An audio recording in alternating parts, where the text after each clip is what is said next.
Is the media too harsh on President Biden? And was it much nicer to President Trump? A new report out says, in fact, that the media has been more more critical. That's a Freudian slip.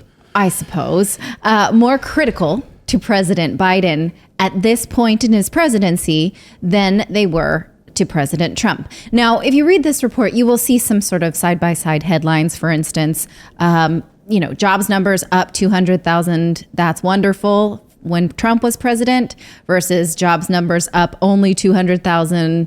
That's terrible for President Biden. Okay.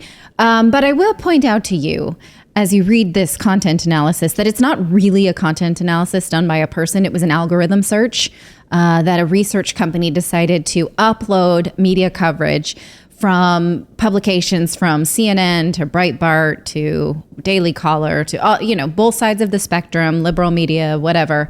And they concluded that the media was using harsher words or making more negative statements towards President Biden than they did at this point in President Trump. Now, that is not a content analysis. That is an algorithm search.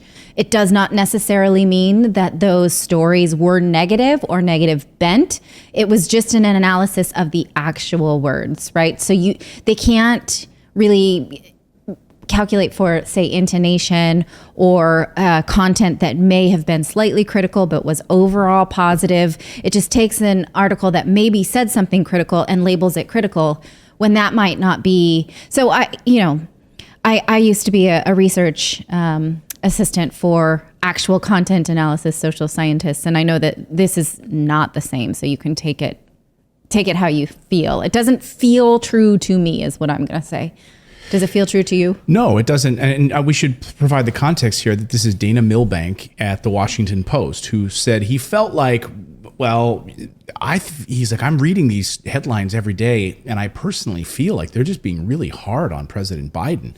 So what I'm doing now is I'm gonna reach out to a company named Forge.ai, which is the name of the company, and I'm gonna get a request from them, and I just want them to do a search of more than 200,000 news articles and see what sort of sentiment analysis of coverage using algorithms that give weight to certain adjectives based on their placement in the story, etc.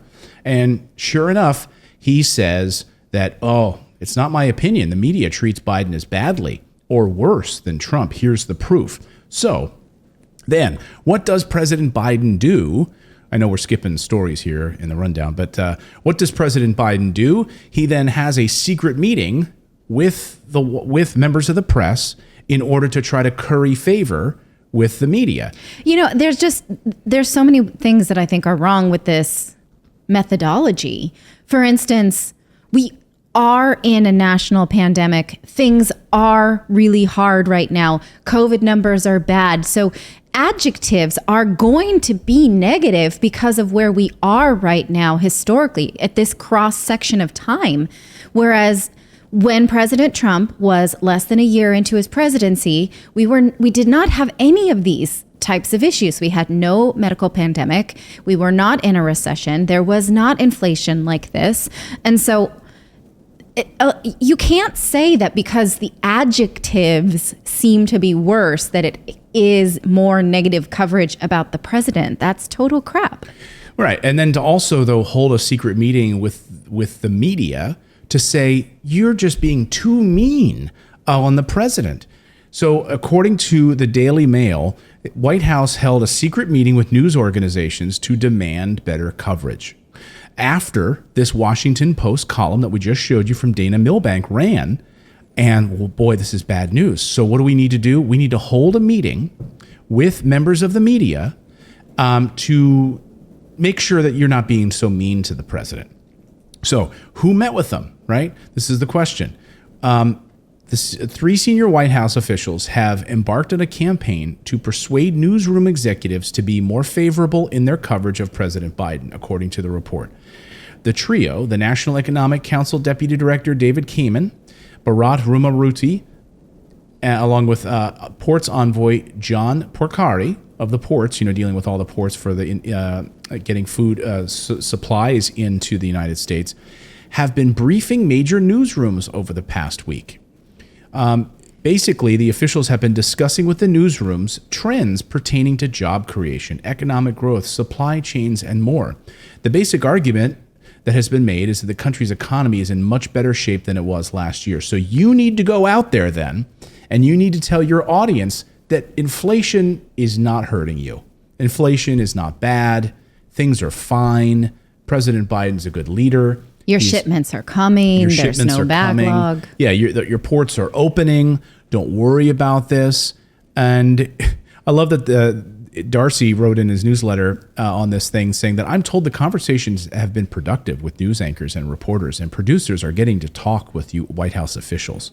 So this is pure propaganda. I mean, they're going right to the newsrooms and telling them basically what to say, and then they're turning right around and doing broadcast pieces on it.